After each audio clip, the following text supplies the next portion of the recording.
Hey, it's Russell Graves, and even though we're in the final stages of construction on our home at Hackberry Farm, we still have a lot of work to do. It's winter time right now, and there's not a better time to work inside because it's been wet and rainy and everything else. But as soon as we move in a couple of weeks, we've got a lot of work that starts on the outside, and here are some of my thoughts. One of the first things I want to do when I'm planning the ultimate plan for the property is I need to understand some attributes about the land. Now, I've been out here a lot and I understand the topography of it, but using this web program called MapRide, I can really find out a lot about my property. For example, when you're growing crops or trees or anything else, a lot of times they'll tell you it needs to be on well-drained soil, and so I need to understand what the topography is. So you can see from here, it's slope. Everything slopes towards the creek that runs through the property, and I can even turn the creeks on here.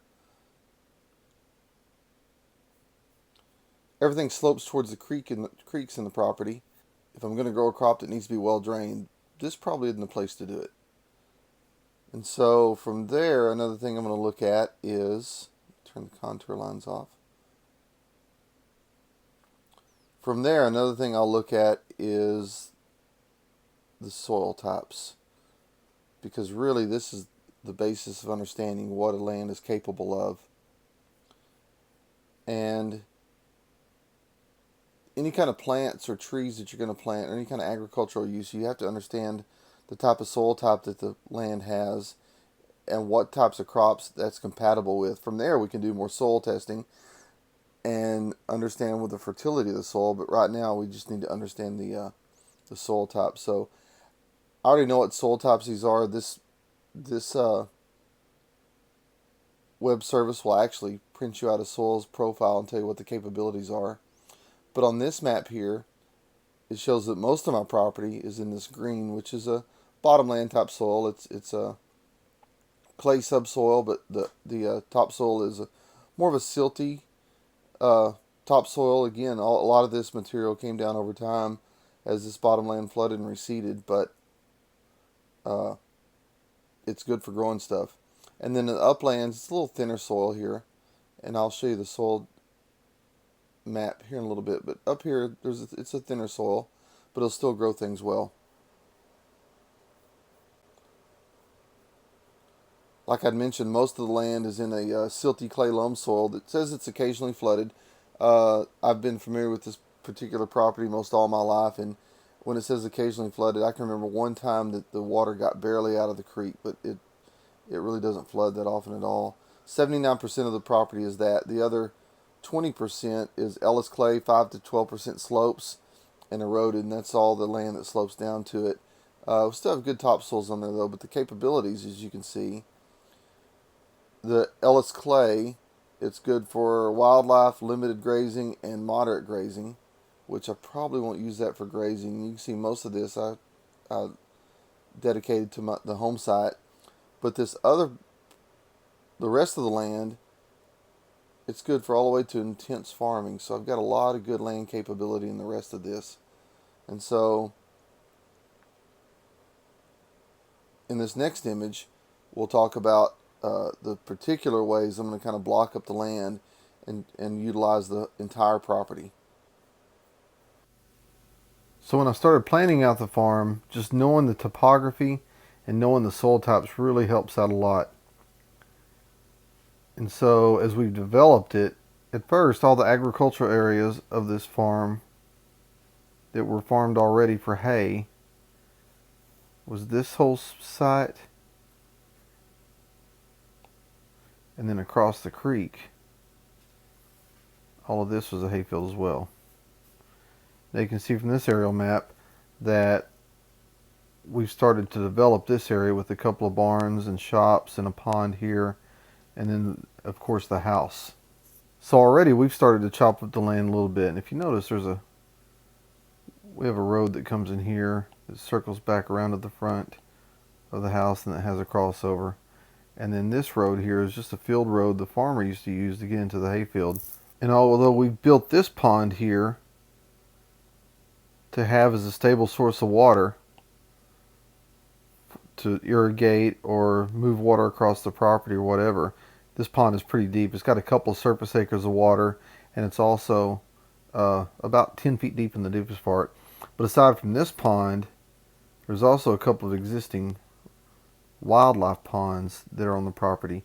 A smaller one there in the southwest corner, and then this larger duck marsh, shallow water duck marsh, that's more on the northern end of the property. And of course, the creeks that run through it provides a substantial amount of water that just flow through the property. And then, of course, there's quite an abundance of hardwood bottomland trees that you see growing all through here and along the creek areas. I suspect that at one point this whole bottomland was probably filled with trees, and it was cleared to grow cotton at some point, and later on wheat, and then hay, and then it's been used to run cattle from time to time. But when I was planning on what to do with this property, I took all these factors into account. Where's the water? What do the creeks do? Where do I have hardwoods already? And it kind of really gave me a good approach to planning the ultimate use of the place. And so as I make my plan, I really kind of blocked this up into several different areas. One is based on where the roads are right now. Another one's based on the soil types across the whole property. And the third is just kind of based on sort of some different things I want to try out. For example, I love wildlife, and one of the things that attracted me to this property is all the wildlife habitat that's built into it. But one of the things I'm going to do is we're going to do a little bit of hardwood reclamation in this part of the property. We're probably going to end up planting native pecan trees. Native pecan trees grow well in this bottomland soil, and they'll provide not only habitat for wildlife, but also produce nuts over time that we can utilize for ourselves, whether in our baking or just to have around the house to eat nuts. And so in this part, just a little bit south of our driveway, we're just going to replant some trees in that area, and we're probably going to extend that up into here. So in all, that'll reclaim, I don't know, probably 3/4 to an acre of land into hardwoods. And so really these areas to the north of the hardwoods, I plan to really split that into two fields, really that's going to be separated by this road. So this upper field, which is a couple of acres in size, I'm going to leave this part out of it, but this part still leave me a couple of acres. What I plan to do with that is have some kind of annual crop that I can grow, and sort of a rotating crop. Again, I'm a professional photographer, and one of the things we're always trying to do is good locations to do photos. And since I love wildlife photography, I think it'd be neat to have a crop that I can plant that would be good for photography. Also be good as wildlife habitat, and also might have a little bit of commercial viability to it. So I'm thinking the first year I'm going to grow the big oil sunflower plants up in this area, just a simple row crop plant. I've got a 2-row planter that I'll use to plant that, and the soil's adapted to it. We've got real fertile soil, so that'll work well there. This area here, again, is about 1.5 acres in size. I haven't quite decided what I'm going to do with that yet. I've thought about everything from planting tulips, which, believe it or not, do well in Texas, to planting maybe some fruit trees in this area. Or it might be if I grow if I grow sunflowers on this northern field, the southern field maybe I grow in milo, and then rotate them back and forth year in and year out, just to have kind of a variation.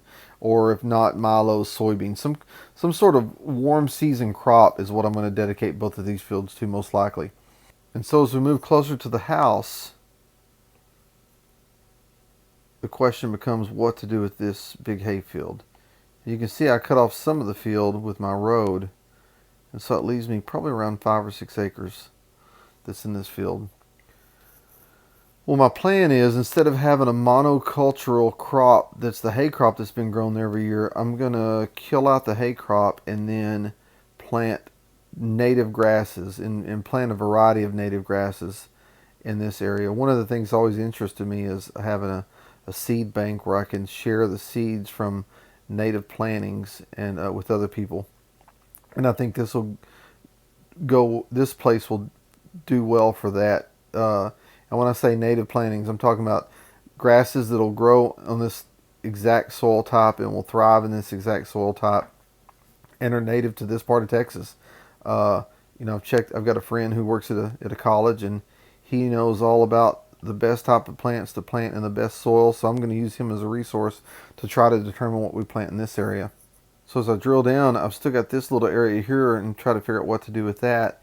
And either this is going to be a hardwood reclamation, or one of the things I've thought about, since blackberries grow really well around here, is have a little quarter-acre or half-acre blackberry patch right here. I love blackberries, love blackberry cobbler, love blackberry pies, and I think because they grow so well around here, that'd be a good place for blackberries. And so what's left, once you see how we're going to block it up, is what are we going to do right around the house. So when you look at the area right by the house, we're still under construction. We still like a little bit more. Looking at this pond a little bit, this pond is actually probably about 3/4 of the way full. When it's full, it's going to hold quite a bit of water. And it's going to look something like this when it's done. And so we'll have quite a bit of water we can utilize. One of the things I've thought about doing, since this pond is uphill from the duck marsh, is building an irrigation ditch that runs along this way. And if I ever want to, I can drain the duck marsh already. It's got a valve where I can drain it empty.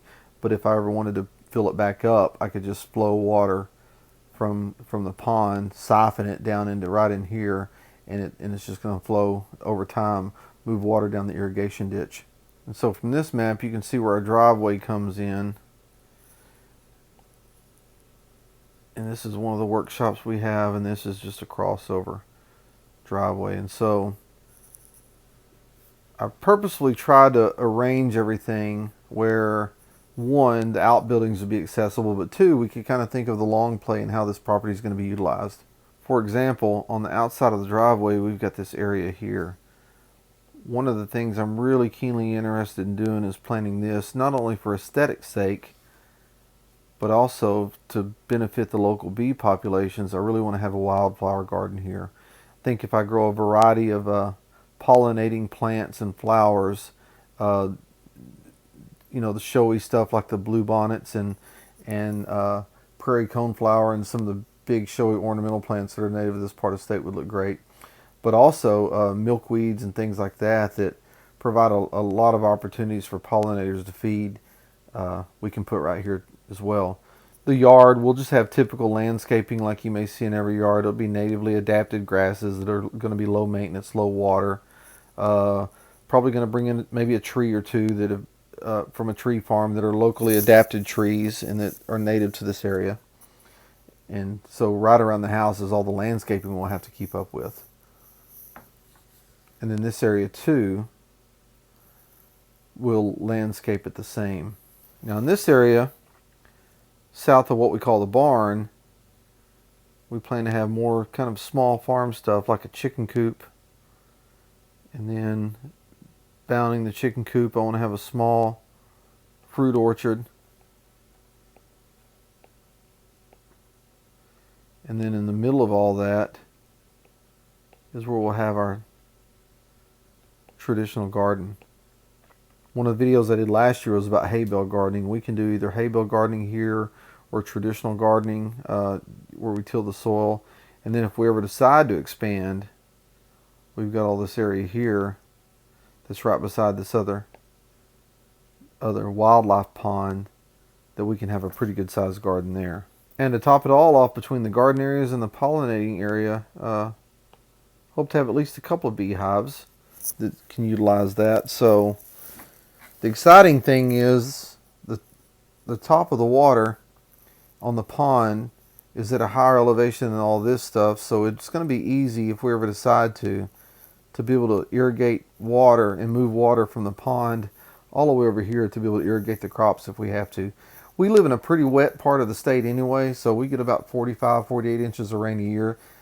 Irrigation won't necessarily be a necessity most of the time, but it's nice to have this reservoir of water that if we ever wanted to, we could just gravity flow water from the pond over to these areas just to water. And that way we can get it off the treated water that the municipality provides to the house. But anyway, that's kind of the overall farm plan on what we plan to do with Hackberry Farms. One thing I'm going to show you, if you ever wondered where Hackberry Farm got its name, there's the lone hackberry that grows in the hayfield right there. That's where Hackberry Farm gets its name. But that's kind of the overall plan. If you're planning your farm, I encourage you to think about the attributes, think about the topography, how hilly it is, what the water does when it rains, think about the soil types, and look into the classifications of what the soil capabilities are and what all they'll support. We're lucky with this farm.